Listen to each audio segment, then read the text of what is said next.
morning glory. Say there, stop that yawning. A brand new day is dawning. Pull up the shade and let the sun come through. Good morning glory. Spend about an hour underneath a shower and keep on singing like the birdies do. It's Books of the Week, everybody. That moment when you look to the heavens and say, God, did you do this? And we are joined. I'm Jeff Messerman in Cedarburg, Wisconsin. Yes, there is a place called Cedarburg, Wisconsin. And I'm joined by Steve Donahue in Boston, Massachusetts. Hello, everybody. And it's wonderful to see him again. He's going to bring his expertise, his opinions, and his shtick. We have a shtick? Us? Surely you jest. If you said 1995, you'll get that shtick. I think when it comes to this show, most people's reaction is more along the lines of, God couldn't have had anything to do with this. Actually, now that I think about it, that's people's reaction to Cedarburg as well. Right in the middle of Washington Avenue. You had anything to do with this. You can lay a lot at God's feet, but you can't blame him for this. Yeah, he just sort of looks north, he looks south and goes, whoops. What can you do? Hey, I hear we're going to talk a little bit museums today. I had a preview of museum curation with I believe our nonfiction title, if I have that right. And I thought I would let you know that open right now in Nuremberg is the Bratwurst Museum. I have a shot from the exterior. Folks, this is real. Godzilla brat? I don't know. But there he is. And just so you know, this is also another item at that museum, and I actually have one myself, and it's trained right on Boston. In case Steve goes the wrong way, I will shoot. It's a wonderful thing. We don't have to descend into the personal. I will just glancingly mention that 4 of my marriages to Deb ended because of problems with my sausage cannon. They're not reliable. I guess there was no relish. Anyway,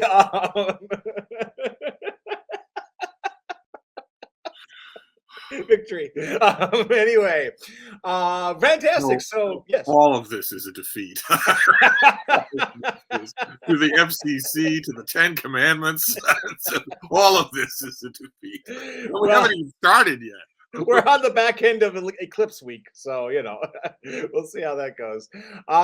Steve, and I guess to familiarize with new viewers, to familiarize the process around here, we start with a nonfiction book of Steve's choice. We delicately segue into a fiction book. Do we do anything delicate here? And then we do something called the wild card, which has now been pretty much earmarked as me walking across the new arrivals area, grabbing 6 books and firing them at Steve's head. And, that's where all those welts are from. So let's start with the Andy Warhol critique of the Cedarburg Public Library. Crap. Oh, that stinks. I would love to just walk the halls with Steve, but he's afraid of Cedarburg, I hear. So, like many. Just in general, do you want to review those pictures? There's something wrong with all of you. It's well-founded fears, of course. Well, let's get cracking with the new arrival, new release nonfiction. What you have for us today, Steve? We have a biography of Isabella Stewart Gardner by Natalie Dykstra.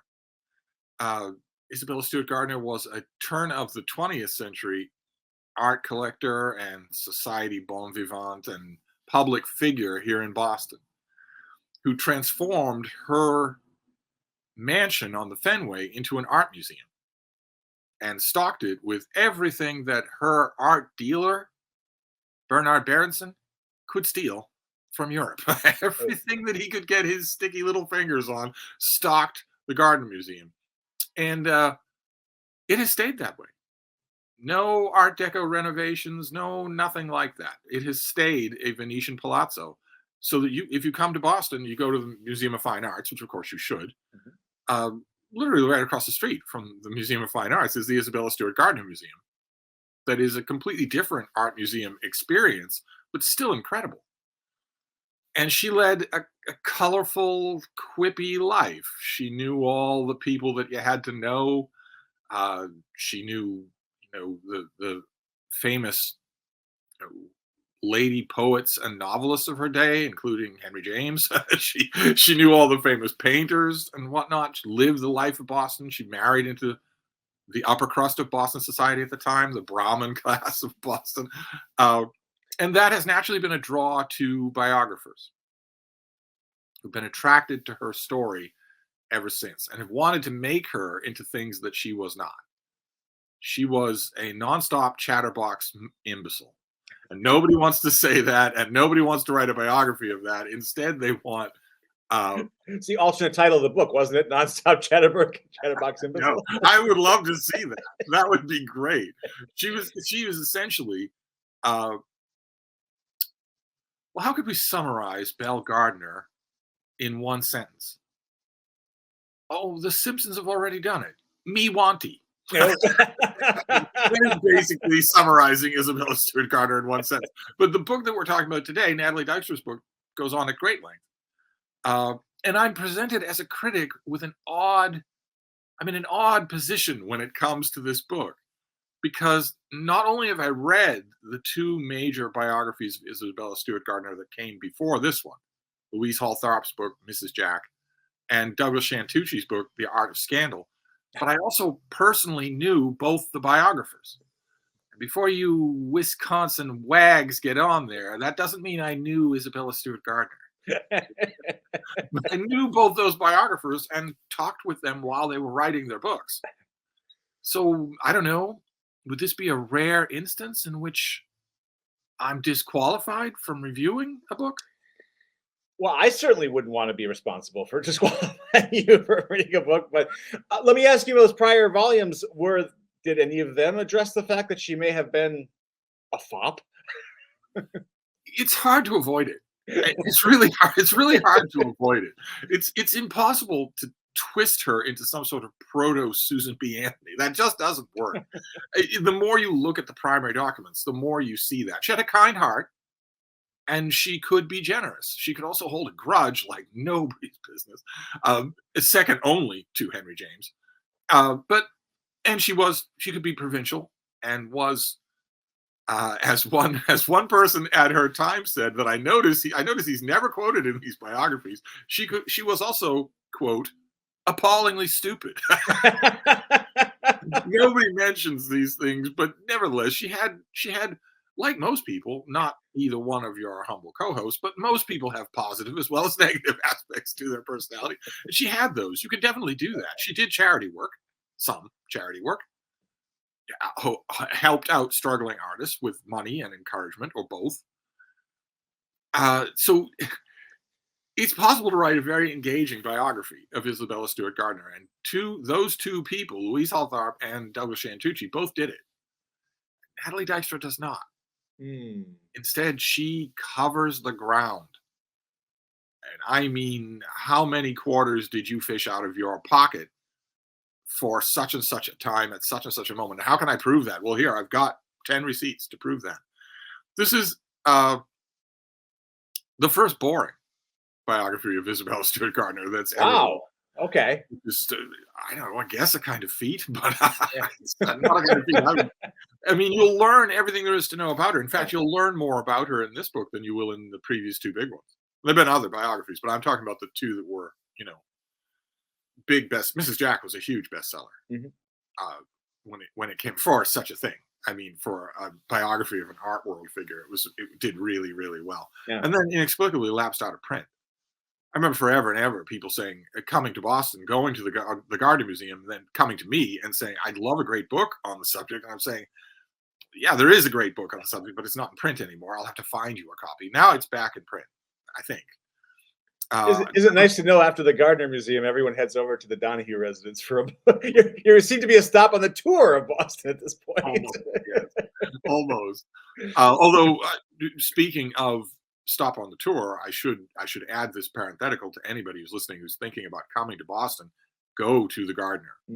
put it on your list of places to go to. There are only a handful of places that are must see in Boston, and that's one of them. Absolutely. But I'm afraid our nonfiction this time around is it's only a workmanlike recommendation. Okay. I mean, this thing is going to be in your bookstores. Is it going to be at the library, or did you? I did not see it on our roster, but it's probably in our system. But it's at Cedarburg at this juncture, unless I twist the arm of the nonfiction buyer, will not be having. I wouldn't be surprised if it wasn't a high priority. I mean, it's a Boston art world figure of the 19th century. I would think that would not be a high priority. Although, if you can get a copy of Mrs. Jack for the library, you should, because that's terrific. We are the same library that has this still in our system, Steve. So I don't know if it's a high priority or not. I mean, you know, can I read it in the loo? That's one from last week, folks. I recycle here too. Is it just like unengaging prose, or is it okay? Yeah. So just, well, you know, over earnest. That's the nice way to put it. It's over earnest. Well, the world needs those too, I guess. So there it is, and I will check and see. I mean, it certainly is a interesting topic, and I'm sure we could use it on our shelves. So I'll check with our nonfiction buyer, and if not, I guarantee the Monarch system will have it, and we will bring it in for you. We will also bring fiction in from time to time. In fact, all the time. And I would love to talk to Steve about his fascinating fiction selection. We've covered this gentleman before on this show, but it's prior iteration. This is J.R.R. Tolkien, in a way, kinda. and it's Christopher Tolkien, his son, who was also his literary executor and his literary, really amanuensis. I mean, Christopher Tolkien put a shaping hand to the unshaped works of his father. And I went years and years saying, you know, why don't you get a career of your own? And then I realized that is a career, and he's in a perfect position to do it. And he did a really good, really conscientious job. The literary world that loves Tolkien owes a lot to Christopher Tolkien. Of course, such enthusiasm can occasionally go too far. Which brings us to our selection today. It is a box set. Christopher Tolkien, once he was done gussing up his father's works and putting together a letter collection and getting some help to finish and polish a work called The Silmarillion, he then set about writing the history of Tolkien's legendarium, the larger mytho-history backdrop against which he wrote The Hobbit and The Lord of the Rings. Sure. The history of Middle-earth is sprawling. It's multiple volumes. And it might sound inviting. On the surface, if you're a Tolkien fan, you might think, oh, history of Middle-earth. Oh, great. Wish Tolkien had lived to write that. But this isn't a question of the Silmarillion, where Tolkien wrote huge chunks of it. And Christopher Tolkien and a couple of other guiding hands had to just shape it and add little snippets here and there. Tolkien never wrote anything like the history of Middle-earth.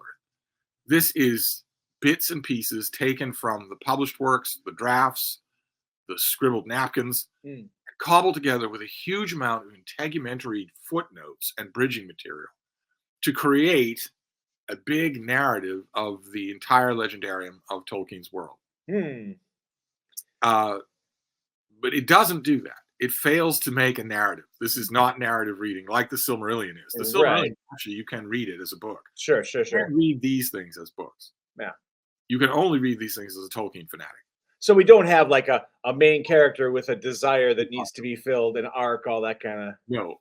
The nice thing about the set that we're talking about today is that the publishers decided to come out with the history of Middle-earth in discrete 3-volume box sets with lovely illustrated hardcovers. So very pretty. Very idea. Yes, if you want the history of Middle-earth, this whole multi-volume production, this is the best it's ever looked.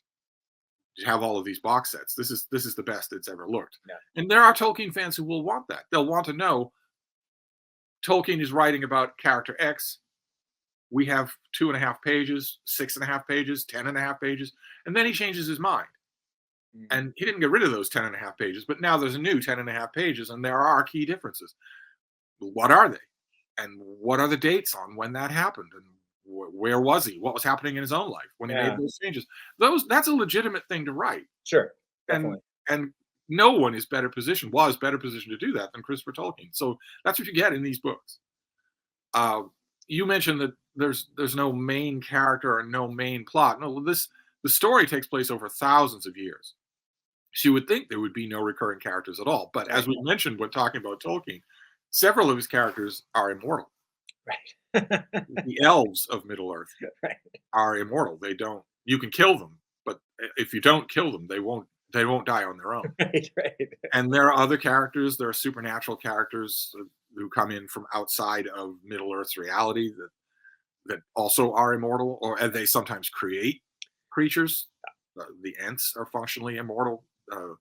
These tree beings and dragons, we presume, are immortal unless you kill them, and a whole bunch of other things like that. So mortal characters come and go all throughout this story, but there are also characters who stick around for almost the whole of the story. How do you do an arc of an immortal? That actually is, that alone sounds daunting. You know? Yeah, I ask you, Steve, pointedly, of course. How do you? I wish I could say that things like that happen here, but they don't.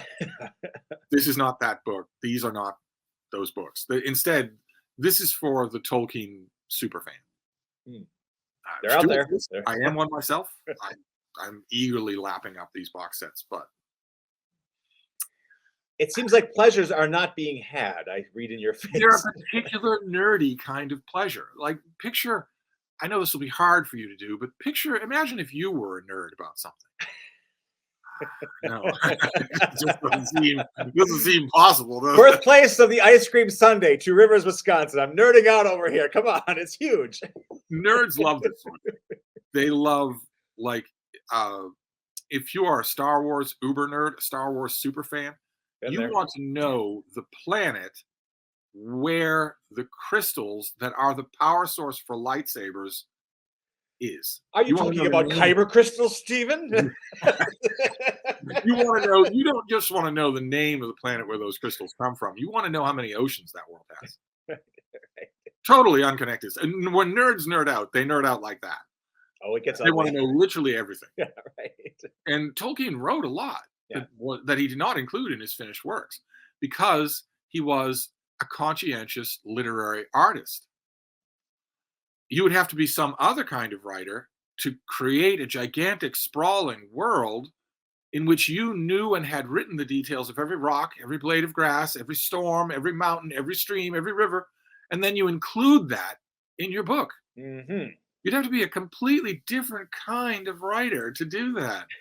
I don't know what kind of writer would do that. Well, because those things aren't dramatically involved in your story, so of course you don't want to include them all, every single little detail.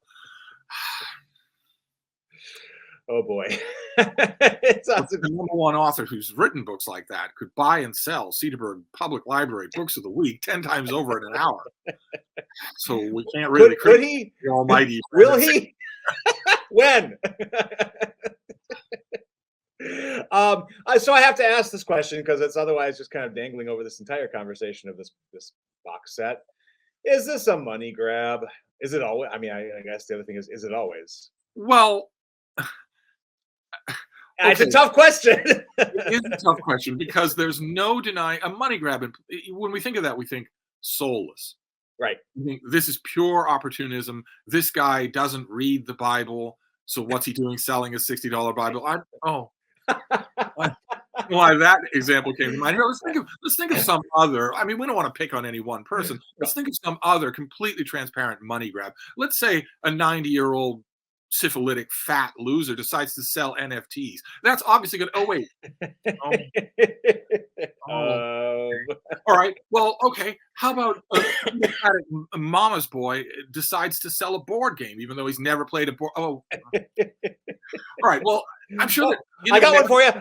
A librarian decides to make a weekly book podcast. Wait a minute. When we think of money grab, we think soulless. Right. There's no way that you can claim that this is soulless. None at all. Good. This is almost church. So on one level, money grab might be the wrong word for me to use, but definitely the publisher knows that if they keep repackaging this stuff, give it new covers, put it in a box, maybe, add some original illustrations, come up with new angles. Tolkien's literary estate has come up with lots of interesting new angles to justify reprinting stuff that his fans already have 10 copies of. Sure. Right. I've got copies right behind me. That gold box is I was looking over. Yes. So on that level, the publisher just constantly repackaging this stuff. I guess if you were being uncharitable, you could say that's a money grab. But on all the other levels, no. This box set, the box sets that are eventually, they're all out there now. The whole history of Middle Earth. This production has never existed before. Okay, good. All right. So that's and it is something with legitimate value. Tolkien fans will really want this. So that's. I feel like I should buy it for my library. I don't have these, and this might be the time to do it. I would have to check them out individually. The box would not survive. I could send it to you if you want it. But I'm assuming that Tolkien does really well. Very. That's always the beginning beacon for. I'm kind of interested in fantasy. Well, let's take a walk over to tea. So yeah, I mean, and it's interesting. It's generational. I see. It's rather charming and heartwarming when you have, probably just started middle school and it's like, I'm going to check on this Tolkien thing. Or I watched part of the show and it looked like there was something there. There's definitely something there. Yeah. It's just, this is not where you'd want to start at all. Yeah. Not at all. You'd want to start with The Hobbit. Right. Like well, of course. Everybody else, like plain folks, who just want to start with The Hobbit. Yeah, absolutely. Well, great. Well, cool. That's great information. And, is it restrictively expensive, this box set, or is it just a little pricey? It's a little pricey. Okay. All right. Well, good. It'd make a great gift. If you have a Tolkien fan, it'd make a great gift. If you're still talking to the Tolkien fan, yes. The last full set of the History of Middle-earth were fairly ugly trade paperbacks. Mm-hmm. And this is not. This is lavishly done. So excellent. All right. Go shopping, everybody. Nerd out. That's what we do here. Once again, it is that time. I have to snap into my game show voice and say it's time for that speed round when we throw books at Steve Donahue's head. Our contestant is Steve. He likes surfing and men who aren't afraid to cry. Here we go. We're starting with, I read the first book in this trilogy of a man who I guess will not write anymore. It's Don Winslow. It's City in Ruins. Let's go, Steve. All right. Well, fine. We'll do this rapid fire. Don Winslow is blindingly talented. His books are absolutely incredible. They are. If you have not read him and have only heard the hype, you absolutely should go to the Cedarburg Public Library and ask your local librarian, okay, where do I start? What's book number 1 in his famous trilogy? So that's the positive, is that he's blindingly talented. And I guess we'd have to say there's a negative as well. And that's that he's up to his eyeballs in sheep dip. Because he has foisted on the literary world in the last year an unbelievable woolly lie. He has said that his latest book is his final work of fiction. That is absurd. Absolutely. Is there anyone in the world who believes that? Sounds like Don does. Talk about a cash grab. Oh, come on. He doesn't. He's practically doing air quotes when he mentions it in interviews. Right. Just utterly I don't know what. He's talking, when you see these interviews, he's talking like one of his characters where he's like, yeah, I'm getting into politics. I'm going to work behind the scenes and be the godfather. I'm like, right. What are you doing? I don't understand what this is. It's ridiculous. Absolutely ridiculous. Think about other figures who would tell obvious lies like this. If Oprah Winfrey ended a show by saying, and ladies and gentlemen, I have to tell you, this is also my last show, her own instincts as a showman would force her to say, I'm sorry, ladies and gentlemen, this is my last show, so I'll see you all tomorrow. Right. What's his face? Tarantino's doing the same thing. He's just like, 10 movies, I'm done, it's over. Weird. Much as our viewers would love to hear it, if we said this is our final show, they never believe it. No, we are in service to the Brat Queen. We are. So fires us. We will be there. we ruined her. Remember, we ruined her. Imagine from that to that. I mean, what a progression. Well, so we've slandered Mr. Winslow enough. How about the book? Is it for a book Very, three? very good. Very, very I good. loved book one. I didn't know that much about Rhode Island until No, you know. there's no way to. I don't know of anyone who seriously says these things aren't good. Yeah, yeah. Some of my brethren in the critical world may not write about them because they may consider them genre. Ah. No, no, you don't expect me to write about genre, do you? Oh, what is it? Bang, bang, shoot 'em up. I want to say to these New York Times ponces, well, darling, how about you try and write even 5 pages of this? Right, absolutely. If you've heard the hype about Don Winslow and you have not read his books, definitely read them. Just don't believe a word that comes out of his cotton picking pie hole when it comes to him writing his last book. I'm hanging it up. I'm going to fight a good fight against the Orange Menace. He became Clint Eastwood overnight. It's very odd. It's very odd. Well, we'll put with, and I will say Winslow is my go-to when someone walks in and says, I just need a good all-around story. And I'm like, let me get you going. There's a handful of go-tos like that, where you, no matter who the person is that's requesting it, you won't fail. Yeah. The person won't fail them. That's the previous literary generation had a whole bunch of those. The current literary generation has a whole bunch of those. It's just as a librarian or once upon a time I was a bookseller, you have to know who they are. You can't take a chance.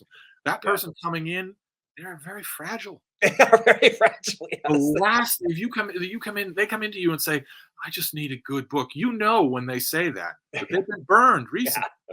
The last thing you should do in that position is say, Bulgakov.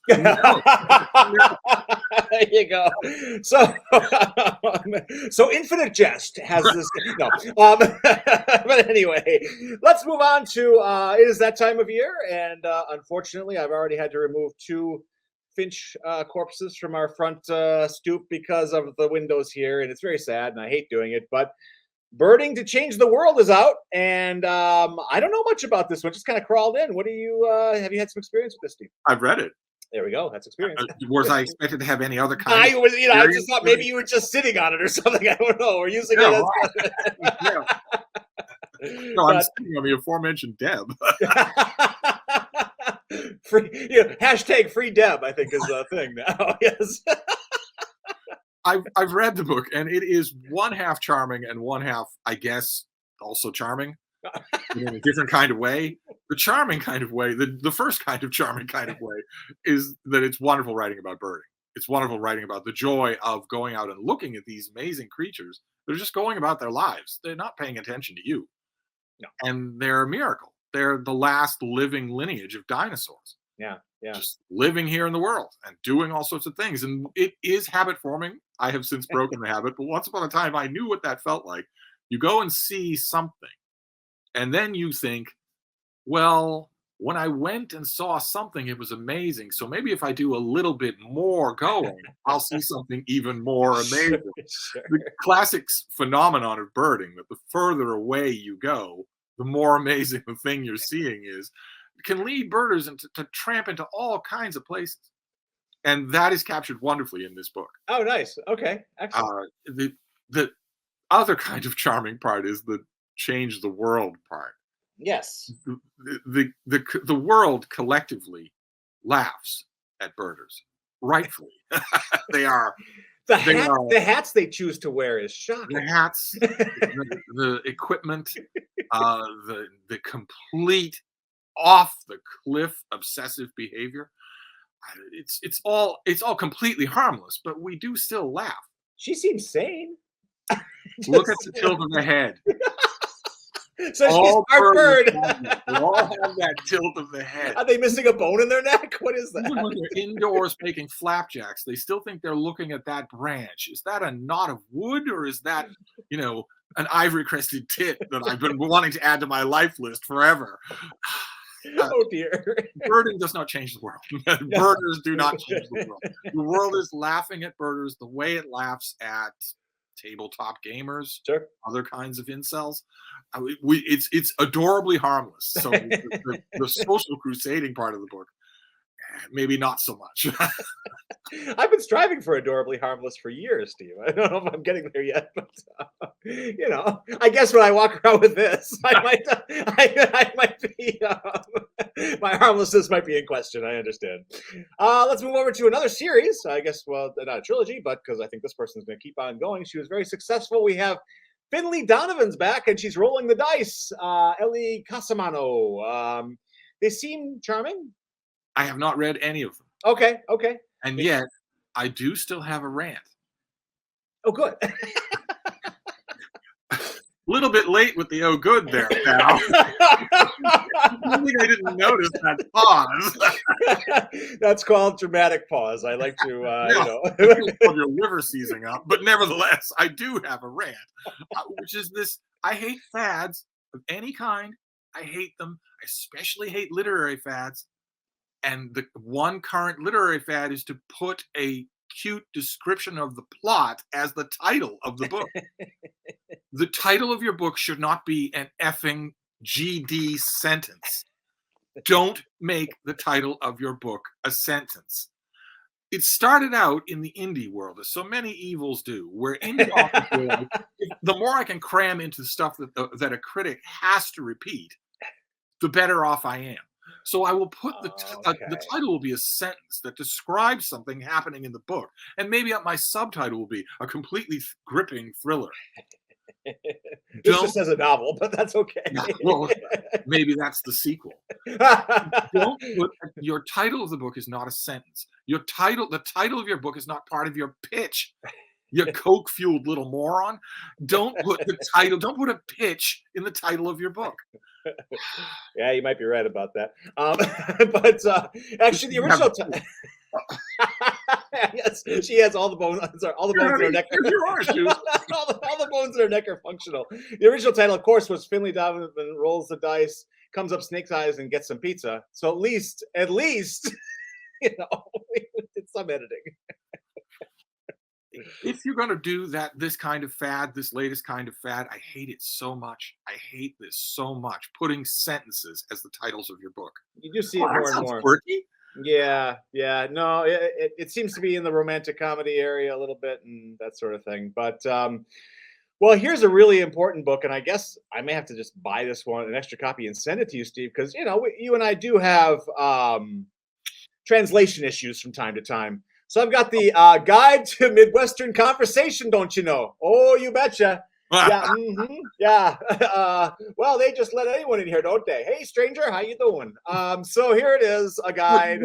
Where does it give you a map?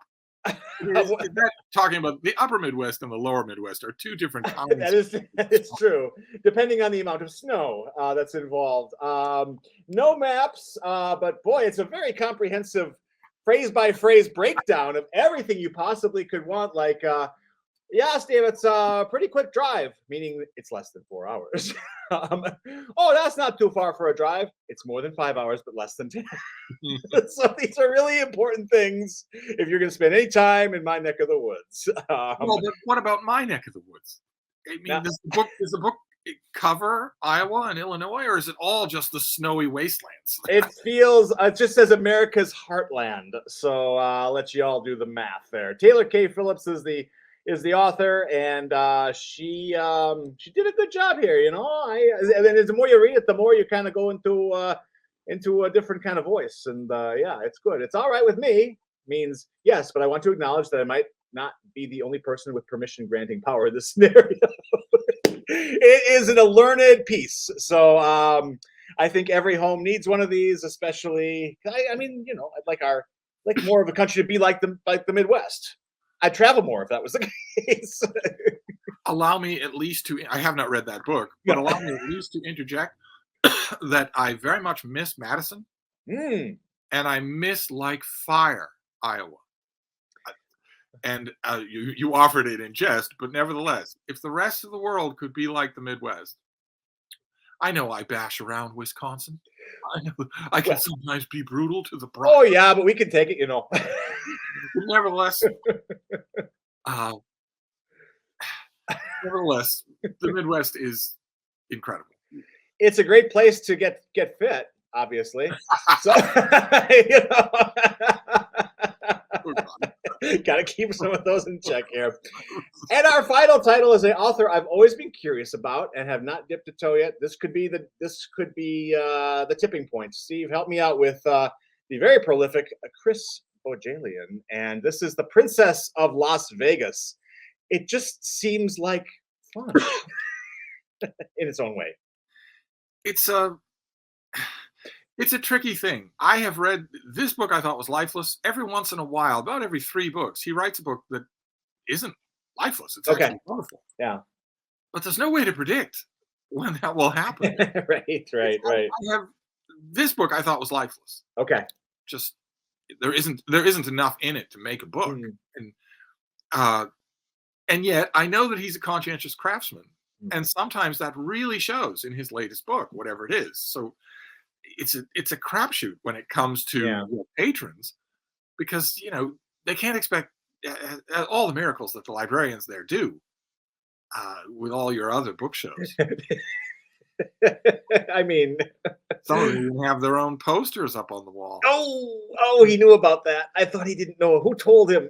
You've got the posters and the other book shows and the fake English accents. But even so, your patrons can't expect the librarians to have read every single new book. They might if I worked there. Yes, I was. Yes. So the librarian's not going to know, is this a good, Bahalian, or is it not? And there isn't any yardstick for that. A couple of books ago, he wrote a really good novel. It's this endemic problem that I have always criticized in the American book industry, where you write a book, it becomes a hit, and suddenly your publisher wants a book from you every year. Yeah, exactly. The fact that you wrote a novel that took off in the popular press does not necessarily mean that you have a lifetime of stories in you. Right. Most people don't have a lifetime of stories in them, which is why they repeat the same stories over and over again. Exactly. Yeah, it is interesting how the ferocity of talent of a first novel so infrequently is repeated, and that's a thing. Usually, unless it's being done for mercantile reasons, usually the first novel is the novel that the writer had to write. That old stereotype, I had to write this. It was burning a hole in me. I needed to do it. If that stereotype has any truth to it at all, it's usually true for that first book. Sure. And Absolutely. maybe not for any others, unless you've actually managed to hook on the line a genuine storyteller. Yeah, absolutely. You don't get that curse as much in it. It's silly to say, but we talked about it last week in Cozy Mysteries, because these are just like working, journeyman writers who just keep cranking out, and it's kind of the same novel every time, but they're reliable. Right. You don't get that curse with market-driven stuff. Yeah.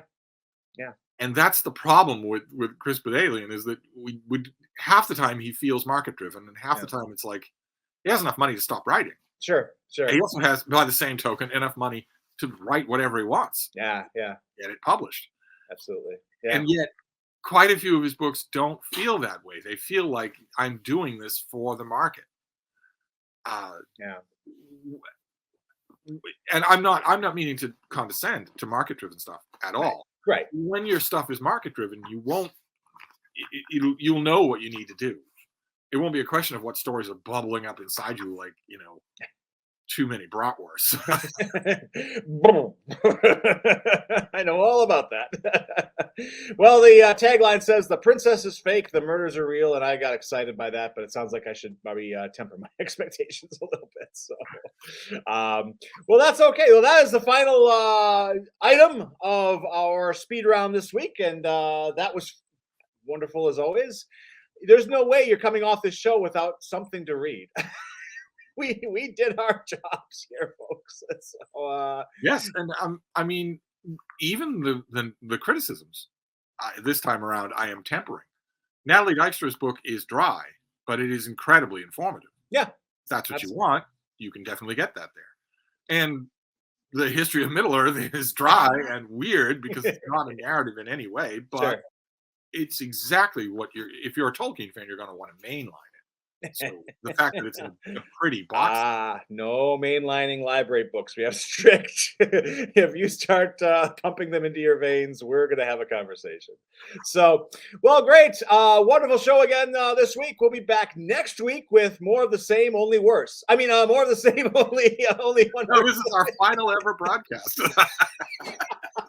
Someone's trying to spike the ratings. Yes, indeed. It's all over, folks. We're going to devote ourselves to fighting evil by hanging out at Dunkin' Donuts all day long. All right, everybody. Have a fantastic reading week. As always, Steve, have a doubly fantastic reading week because we are banking on it. All right. Take care, everybody. Bye-bye.